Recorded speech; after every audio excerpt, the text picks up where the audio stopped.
The factory was dimly lit, with the rhythmic hum of machines filling the air. Ethan Carter, a 21-year-old college student, wiped the sweat from his brow and placed the final piece of machinery onto the conveyor belt. It was the end of another exhausting shift. Ethan had been working here for the past 4 months, juggling this grueling job with a full course load at university. But he had no choice. His grandmother, Margaret, had fallen ill, and the medical bills were piling up. The woman who had raised him after his father's tragic death and his mother's long working hours was now the one who needed help. Ethan's mother worked 2 shifts at a diner, but even with their combined income, they barely scraped by. The young man knew he had to step up, even if it meant sacrificing his sleep, his social life, and sometimes even his meals. As Ethan entered the locker room to change out of his grease-streaked overalls, he sighed with relief. The thought of spending the evening with his friends for once, laughing, unwinding, and watching the big game, felt like a lifeline. It had been weeks since he'd had any downtime, and the thought gave him the strength to push through the fatigue. But just as he stepped into the shower, his phone buzzed on the bench. He reached for it hesitantly, half dreading the message. It was from his mom. The words hit him like a blow. "Grandma isn't doing well. Come to the hospital. It might be time." She ended with a small heart emoji, but it did little to soften the impact. Ethan's heart raced as he threw on his clothes and rushed out the door. He flagged down a cab, gave the hospital's address, and leaned back, trying to keep his emotions in check. The city's lights blurred past the window as his mind raced with memories of his grandmother. Margaret had been more than a grandmother. She was Ethan's guiding star, his confidant, and his protector. After Ethan's father died in a car accident when he was just 5, Margaret stepped in to help his mother raise him. She taught him how to bake cookies from scratch, tend to a small garden, and always see the good in people, no matter the circumstances. She was the glue that held their small family together. The hospital loomed ahead, its cold, sterile glow contrasting with the warmth Ethan associated with his grandmother. He hurried through the corridors, the antiseptic smell stinging his nose. As he reached the 4th floor, he paused outside his grandmother's room, gathering his courage.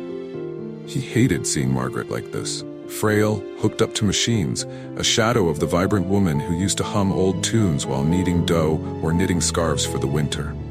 Inside, his mother sat by the bed, her head bowed, her hands clutching Margaret's.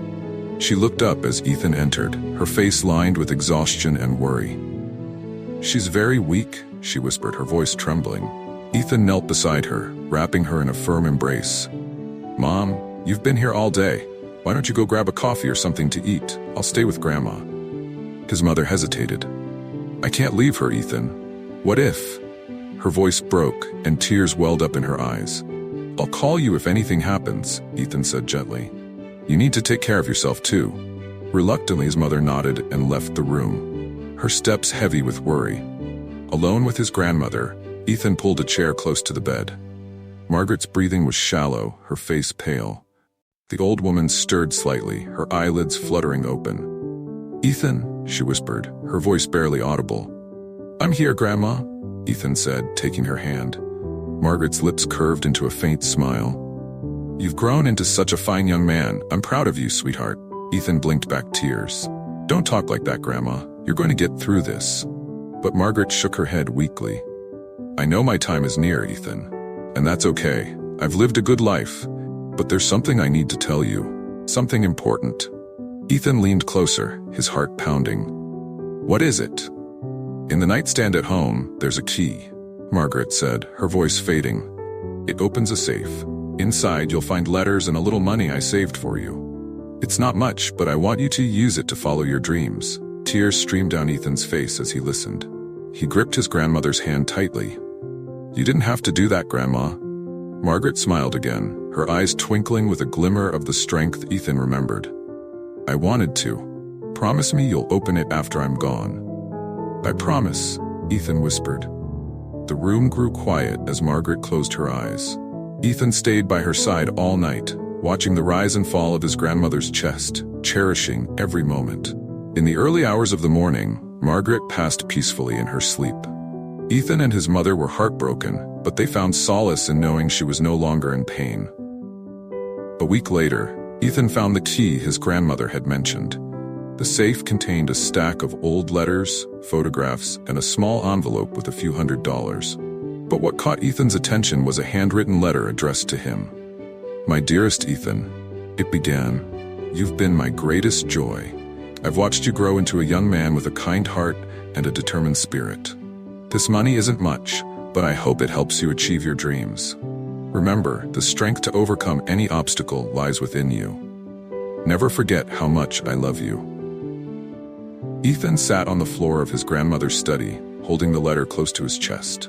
Memories flooded back, of baking sessions, gardening, and quiet moments under the stars.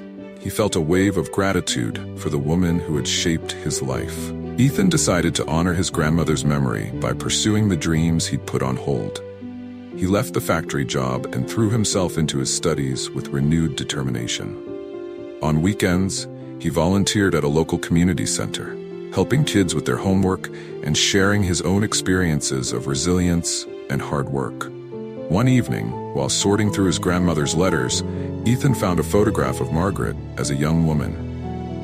She was standing in front of a house by the sea, smiling broadly. On the back, a note read, "The place where dreams are made." Inspired, Ethan decided to visit the house. It took months of saving and planning, but eventually he made the journey. When he arrived, he felt an unexplainable connection to the place. The sea breeze, the sound of waves, and the view of the horizon, it all felt like a piece of his grandmother's spirit. Ethan sat on the porch of the house, gazing at the sunset, and whispered, "Thank you, Grandma, for everything."